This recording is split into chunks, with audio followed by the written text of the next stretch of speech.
Как да си направиш винен кебаб с телешко?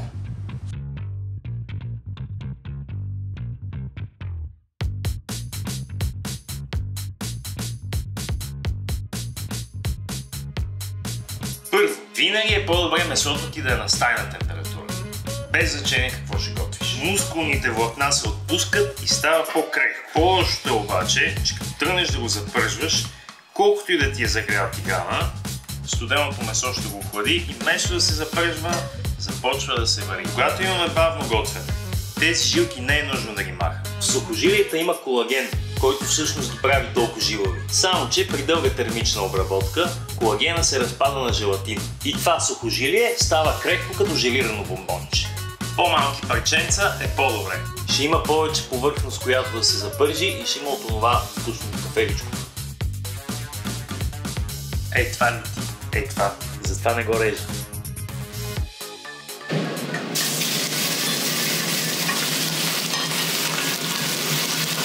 Оставиш го така и не пипаш поне 2 минути. Хубаво да се запържи и да стане кафяно. След това ей така съвсем лекичко, само с няколко движения. Искаме запържено телешко, не искаме варено телешко. Телешко варено е едно друго нещо. Ей така трябва да се запържи. Кафеникало от всички страни. Сега вече прибавяме лука.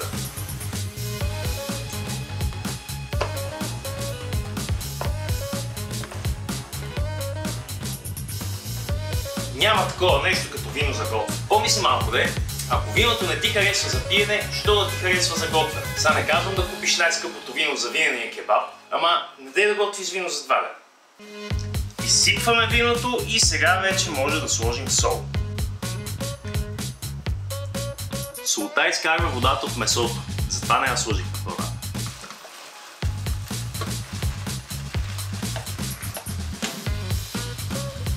Когато виното изли почти напълно, прибавяме бульон.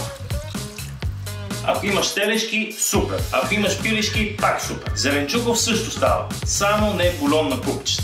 Ако си купуваш бульон, поне си купи течен. Бульоните на купчета имат много силен вкус и след това целият винен кебаб ще има вкус само на бульон. Ако все пак използваш бульон на купчета, сложи много малко. Слагаме подправките, пахар, дафинов лист и черен пипер.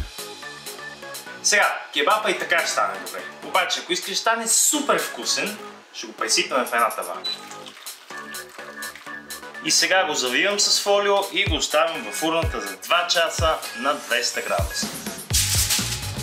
Ако сте решили да си го готвите в тенджерата, слагате капака и го оставяте на слаб огън, пак задачата. Гарнитур. Взимаме ориз, сипваме в една купа и го измиваме 2-3 пъти. Не се престарявайте, не правим суши. След което го оставяме в тази цепка за поне 10 минути. През това време в подходящ сет запържваме половин глава лук. Прибавяме ориза и запържваме докато започне да изглежда като кристал. Добавяме бульон, колкото пише на опаковката.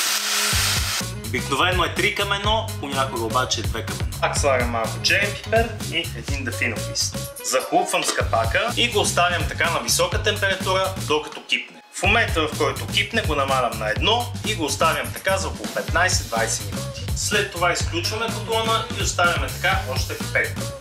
И ориза е готов. Аз обичам магдanoz и ще си нарежа, вие не се чувствайте длъжни. Защо месото ти остава жило? Защото не го готвиш достатъчно. Ако след тези 2 часа не е достатъчно крехко, връщаш го обратно във фурната и го готвиш още 40 минути. И след тези 40 минути, ако пак не ти харесва, пак го връщаш и го готвиш още. Колкото му трябва, толкова.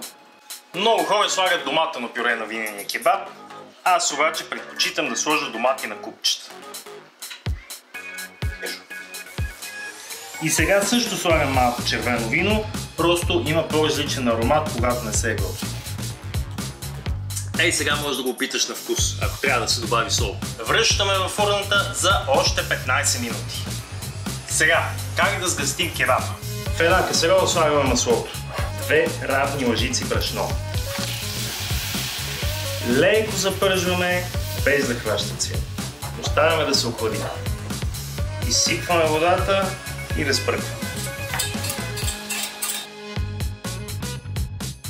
Сипваме горещия кебаб, след което връщаме обратно. Когато минат още 15 минути, изключвам фурната и оставям кебаба вътре.